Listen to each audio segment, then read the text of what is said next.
Ganda, di ba? Thank you for bringing me here.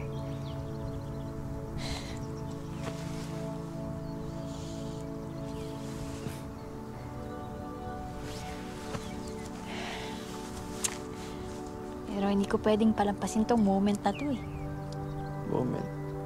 Ano? Sige pa! Gusto ko ba? More! Sumigaw ka din! Ayoko! Ito naman. Sige pa! More! Ah! More! More! Sige pa! Bigyan niyo yan lahat sa akin!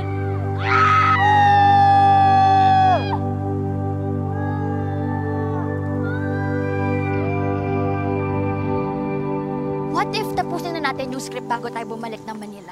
Habang fresh pa, pwede tayong mag-rent ng B&B sa town tapos akong bahala sa gastos. Kasi na-inspire ako eh, na ang ganda ng view, gusto ko nang tapusin. Pwede nating gawin na nakita to ni Joy sa internet, pinuntahan nila. Tapos from there, pwede nating i-connect yung Sunrise Meta. Natatandaan mo ba yon? Sige. Kailangan ko na bumalik na Maynila. Ha? Ngayon na? Bakit?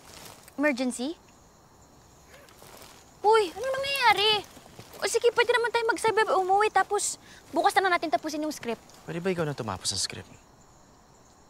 Baka hindi ko na siya kayang gawin.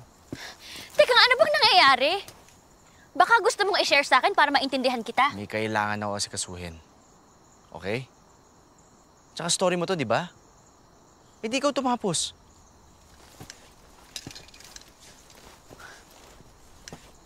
Sige. Kaya ko na matutapusin mag-isa kahit wala ka eh. Total, ikaw na rin nagsabi na story ako to, di ba? Nasa act 3 na rin naman tayo. Sige, ako nang bahala.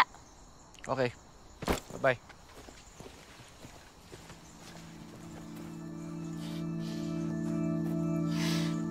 Sa hinaba ng biyaheng ito, munti ka na akong sumuko. Sa tagal ng inantay ko, di naasahan ang tulad mo. Natunas ang ngiti, nasakit ang tingin. Ako't ikaw ang pinili, ng puso ay sundin.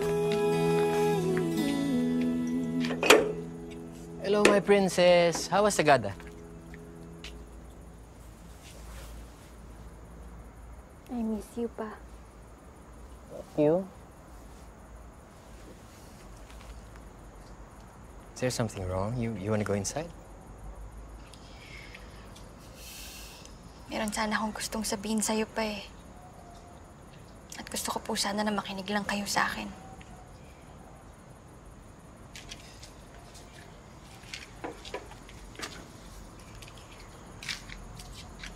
Okay.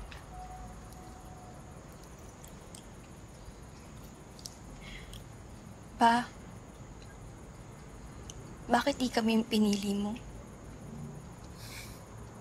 Di ba mahal mo din kami? I kept on defending you to everyone, even to myself. Ayoko kasing isipin nila na masama kang tao.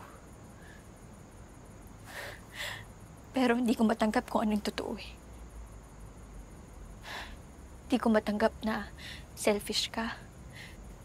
Hindi ko matanggap na gago yung tatay ko.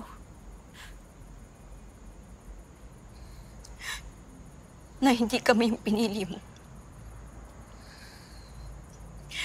Alam mo pa, I grew up so afraid na baka may kulang din sa akin.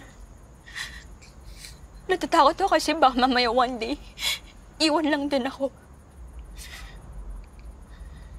Kasi nagawa mo eh. Nagawa ng greatest love ko.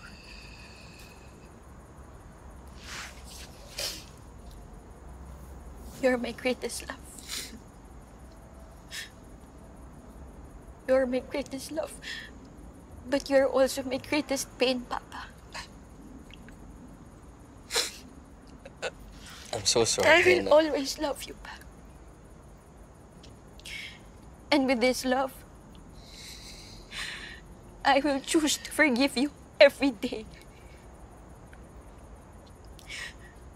I will forever be grateful that I have you as my king.